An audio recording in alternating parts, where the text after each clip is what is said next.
je vais revenir après vers vous trois. Peut-être, Nadia, si tu pouvais déjà nous donner un petit peu élargir, un peu tricoter avec ces parcours pour montrer justement cette diversité et puis la richesse que nous offrent ces espaces d'engagement bénévole et volontaire.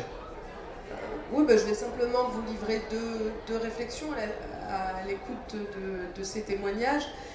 Il pose à mon avis bien deux grands sujets hein, qui sont posés au bénévolat et à l'engagement.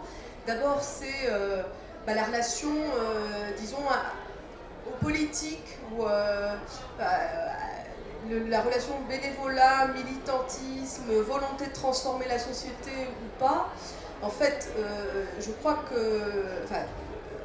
il y a un mouvement qui est réel, qui est important et qui touche l'ensemble de la population, disons, les sociologues disent d'individuation, c'est-à-dire que les gens veulent réellement avoir un engagement chacun singulier, c'est-à-dire apporter leur patte particulière à leur engagement. Ils se sentent peut-être moins liés à des familles de pensée qu'auparavant, mais tout en étant intimement partie prenante justement de leur engagement. Et alors qu'il y a eu pendant quelques années, par exemple même la tentation de dire que le militantisme était mort, au fond on se demande si c'est pas plus le regard qu'on porte sur les gens qui a changé que le rapport des gens eux-mêmes. Mais il y a certainement un peu des deux, puisque nous sommes effectivement plus exigeants. On n'est pas juste les héritiers d'une culture ou un membre d'un collectif, on est aussi chacun un individu qui prétend être pris comme tel par le collectif. Et j'ai l'impression qu'il y a quand même une spécificité chez les jeunes. Ça apparaît maintenant dans quelques études récentes, notamment l'INJEP, l'Institut national de la jeunesse et de l'éducation populaire, prévoit pour bientôt une analyse de la dernière enquête européenne sur les valeurs et ils examinent la tranche des 18-25 ans.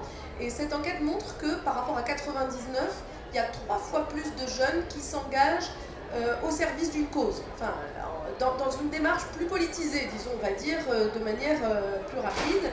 Et c'est vrai qu'on a d'autres signes qui nous font penser cela, notamment, c'est vrai, ce que tu as pu dire sur le choc du 21 avril 2002 ou sur les mobilisations lycéennes et étudiantes régulières qui ont eu lieu ces derniers temps.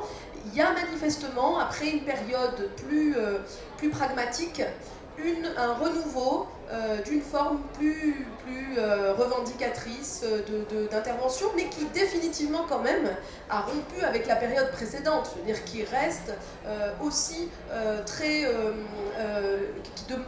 qui a complètement acquis pour qui c'est acquis que effectivement l'engagement bénévole c'est un travail qui demande des compétences et qui n'est pas enfin c'est pas on rêve de changer le monde et le discours doit suffire. C'est bien ils vivent bien dans notre monde d'aujourd'hui où on veut examiner immédiatement les résultats de son action. Et le deuxième grand mouvement, mais qui est lié, c'est justement cette histoire de rapport entre le bénévolat et l'insertion professionnelle, en fait, qui est toujours extrêmement présent chez les jeunes, puisque par définition, un jeune a vocation à travailler, quand même à trouver une place dans l'emploi. Et de ce point de vue-là, les choses ne sont pas toujours très faciles à poser. Incontestablement, dans l'engagement, on acquiert des compétences, mais est-ce que la tentation qu'ont les institutions, notamment les universités, de faire place à ça, même si c'est difficile, hein, avec une validation d'expériences associatives dans les cursus, qui tend quand même en fait, dont la logique est de dire, pour que les jeunes s'engagent, dans la mesure où ils ont besoin d'un travail et de compétences, il faut qu'on leur donne une rétribution. Est-ce que cette logique-là est très partagée par les jeunes? Moi, j'en doute très fortement. Je pense que si les jeunes savent qu'ils acquièrent des compétences, ils sauront les faire valoir autrement que par une note dans le cadre universitaire. Enfin, en tout cas, il y a vraiment une réflexion à avoir là-dessus. Et c'est d'autant plus important lorsque, comme dans le cas d'Adrien, ils sont rémunérés, indemnisés pour leur intervention. La frontière, évidemment, entre le bénévolat et l'emploi est déjà compliquée, mais alors elle est encore plus compliquée entre le volontariat et l'emploi. Et il faut qu'on prenne au sérieux cette frustration qui est énoncée par des jeunes qui ne savent plus vraiment si ils s'engagent comme étape pré-professionnelle ou... en gros, ils ne savent plus vraiment si c'est l'ASSOS qui leur apporte quelque chose, une rétribution, une indemnisation, c'est eux qui apportent à l'ASSOS.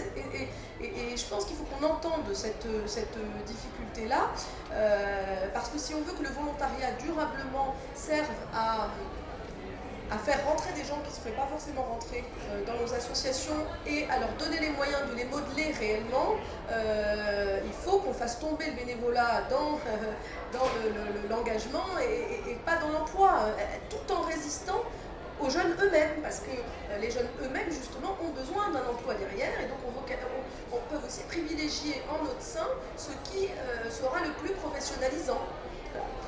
Voilà. Merci bien, merci pour ces deux éclairages, à la fois sur cette évolution des motivations et des notions même d'engagement, et puis sur cette question de l'insertion professionnelle qui, effectivement, dans votre témoignage, est une bonne question.